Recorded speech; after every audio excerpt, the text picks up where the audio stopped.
I'm on a journey to find other craft artisans to create the way that we do at Columbus Craft Meats, with time, effort, and quality. Pure Project is a star of San Diego's craft beer scene focused on excellent ingredients, experimentation with flavors, local and organic sourcing, and sustainability. Come along with me to check out this passionate beverage maker with the help of their education program manager, Chris Leguzman, who's industry certified as Advanced Cicerone Level 3. Chris became a very fast friend of mine.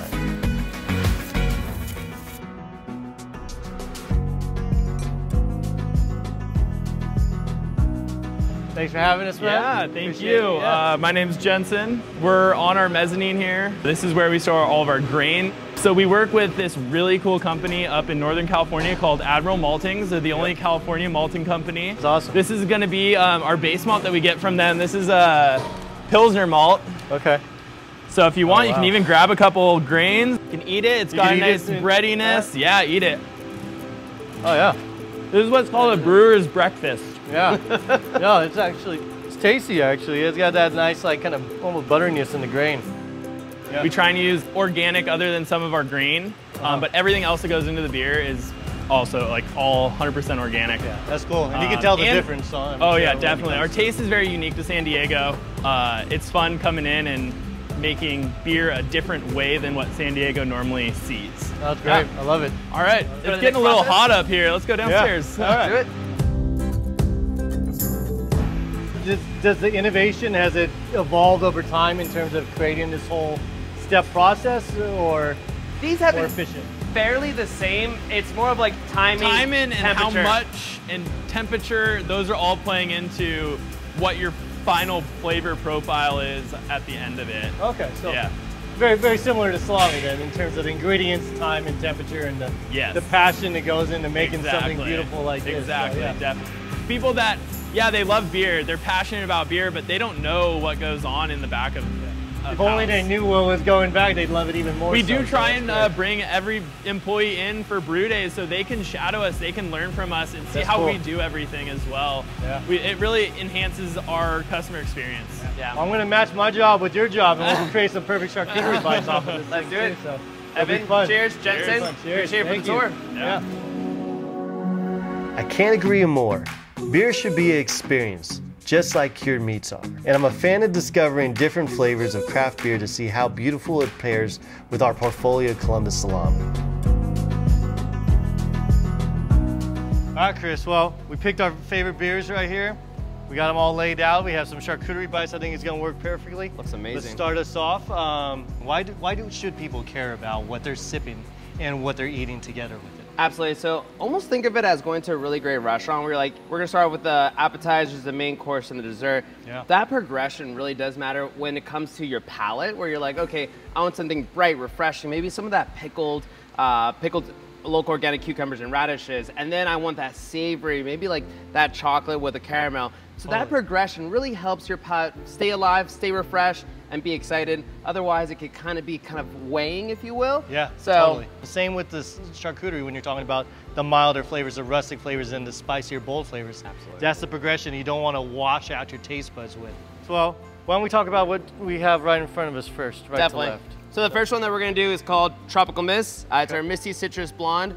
For us, we started this whole idea of opening a brewery in Costa Rica. And we said, you know what, now we're in San Diego, let's harness local agriculture. This one uses local organic Valencia oranges from a 103-year-old farm. You get that big citrus pop on the nose. A little bit more softer, maltier, almost like pie crusty characteristic on the palate.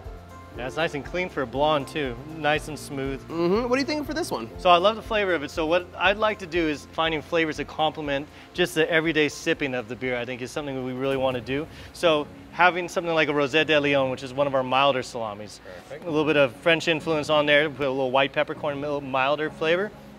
A little bit of brie so we get that creaminess. And then instead of going with a fresh strawberry, you go fresh or you go dried strawberry. Okay. So dried strawberry I think has that nice flavor profile. It's gonna go really good here. Cool. Trying that. So when you drink it with something like this,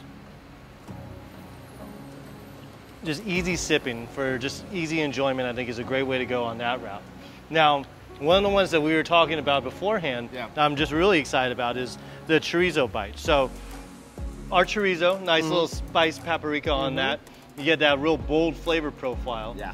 We're using a little bit of Chev with some honey drizzle on it, but then I had you make some pickles with one of your beer choices. So tell me a little bit about how you did that. Absolutely. So this is gonna be San Diego. In a bite, you have Southern California and Mexican influence with that Spanish Mexican chorizo. And then we pickled it with JR Organics. They're a local farmer here in San Diego. We've been using their stuff since day one. So it's their cucumber and radish, quickly pickled with one of our mixed fermentation saison. No, I'm excited because it's gonna have that bold flavor that I think they'll live perfectly with a blonde and stuff. So let's go. Let's give it a try. Cheers. Yep, cheers.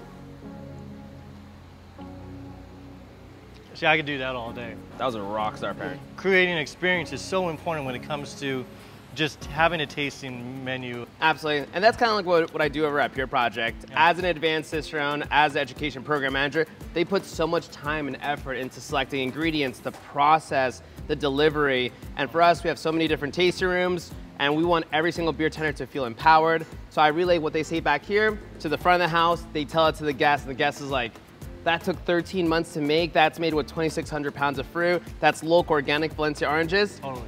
Boom. Yeah. Beer should be an experience just the way the cured meats are. Yeah, we got some pretty damn good jobs, man. We do our best. So learning all that stuff, where does that come from? How much time do you put into learning about the craft? Totally. So I'm a nerd. I'm a beer nerd. I'm part of the Cicerone program, so I've taken it very similar to the sommelier program. There's 4 levels. In beer, there's also 4 levels, which is the Cicerone. There's Certified Beer Server, Certified Cicerone, Advanced Cicerone, and Master Cicerone. I'm a level 3. There's 2 in San Diego. There's 15 in the state of California, and there's 155 in the world. So just trying to learn as much as I can with food pairing, processing, draft systems, just so that I can empower my staff. And they get that knowledge, and then they spread that stoke with the guests. No, I love it. The next one is one of the ones that we were watching being made out there, right? Yes. Yep. This is going to be our 6.3% Pure West. It's all hand-selected hops, both domestic as well as New Zealand. And it's going to be a burst of aroma, flavors, a lot of mango, pineapple, a little grapefruit, a little pine resin. I love it. Nice little approachable bitterness on the tail end. Now, if you're trying to make a little charcuterie pairing with that, a little bit of Finocchiona, a little bit of wine Merlot Velvetana right there, and then blood orange.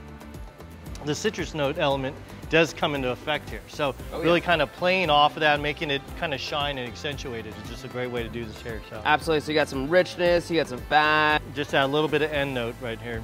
Wow. You got a bunch of flavor hooks with that citrus component. That cheese kind of like rounds everything together because you have some fattiness, you have some fennel, you have some bright citrus, and that cheese creates that medley between the two. And with this, it's fantastic. It's fun, and IPAs especially, you need that little bit of fattiness. The Finocchiona, having that salami and the cheese combination, that fattiness is needed for the body to really just keep sipping and enjoying a good IPA until it's all gone, which is going to be quick here. So now going into the dark notes. I love a good dark beer, especially, and if you look at dark, this is pretty much as dark as you could get in terms of a good beer note right here. So, kind of introducing both. They're gonna be aged in Breckenridge bourbon barrels for 13 to 15 months, and they're gonna go through the season. So it's gonna be a lot of contract and expansion. It's gonna be pulling and pushing inside the wood, picking up flavors of that bourbon. So for this one, this is coreless. Coreless is a scientific term for hazelnut. So this is our best expression of hazelnut. It's organic toasted hazelnut from Oregon, organic cacao from Ghana, and then our shade-grown Costa Rican coffee from our friends down at Cafe Milagro and Manuel Antonio, Costa Rica. Okay, cheers. Cheers. And this is easily our most sought-after beer. Happy I'm sharing it with you. Get that Costa Rican coffee flavor just all the way through it. It's so good. Yeah, it has that nuttiness, that dark chocolate dynamic, almost like a dark chocolate fudge. It's epic. That's pretty cool. So what I'm gonna do here, this is a little fun, crazy bite on this one. Since we have flavor roller coasters in your beer that you do such a great job doing, a little flavor roller coaster here in this little salami taco for charcuterie. We got a little bit of point raised blue cheese. This is a raw milk blue.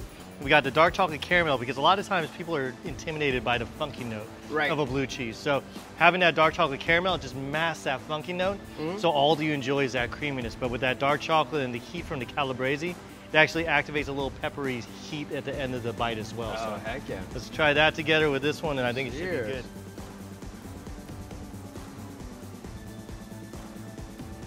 That's just very heavy but easy sipping. And as you continue on that flavor roller coaster, just add a caramelized praline pecan within a mix, and then you finish it off with this little pear apple. Really kind of cuts through that nice sweetness at the end. And then as you're sipping with this, it's really kind of bringing it back to that decadence. It's really nice that you have those, especially with that pecan, where there's some little bit of that sweetness, which kind of mimics that bourbon, that caramel bourbon that we see in an American bourbon. Totally. There's texture, there's crunchiness while you're chewing. Yeah. It's exciting, velvetiness of the beer. There's a lot going on in the best way possible, right? Yeah. Honestly, I really love the fun that we both have in terms of getting to find creative pairings. I think for the everyday shopper, just trying in their shopping list as they grab charcuterie to build. I think some keys for us when we're building charcuterie is really finding things that not only contrast with what you're drinking, so you have that bold, like, kind of awakening in your taste buds, but also something that just uplifts it and keeps it going. Like for beer making and pairing it with foods, is it kind of that same philosophy, or is it very similar things? Like the main importance is that you want to find those flavor hooks. So like what in this beer also finds similarities with in terms of the dish. Totally. So like with lagers in general, the yeast is refrained, so it's showcasing off the malt, maybe some of the European hop. With the IPAs, the pale ales, they're showcasing up hops. And just like we smelled earlier, that big grapefruit, sweet citrus, pine, resiny, there's so much character to those, and the aromas. Maybe you could then add in that blood orange, just kind of like what we did right now. Totally. So think of it as what is highlighted within each beer. Maybe you find a small little adjunct on the side that really finds the flavor bridge, the flavor hook, and then possibly maybe something to contrast it, maybe honey, maybe something acidic, something like a pickled vegetable. No, I love it. Can't go wrong that way. No, and we eat with our eyes, and this is such a beautiful plate that you've done with the honeys, the fruit, the meats, the cheeses. It's a good time. You guys share it with everybody else now, but thank you again. Appreciate Evan, all the pleasure. time. Thanks for having me, man. Thank you for your expertise, and we appreciate you coming out to us. Awesome, thanks. It's amazing the way flavor pairings come together and how the right beer can elevate and transform the taste of a charcuterie pairing to whole new levels. I came in knowing I was visiting a great craft brewery today and knew I'd have some perfect beer pairings with charcuterie, but I learned so much more about Pure Project's philosophy too. Their desire to celebrate beer as an agricultural project and inspire people not only with their beer flavors, but their values makes this product exceptional. I got inspiration from everything they do here and a whole other level of appreciation for beer after working with Chris.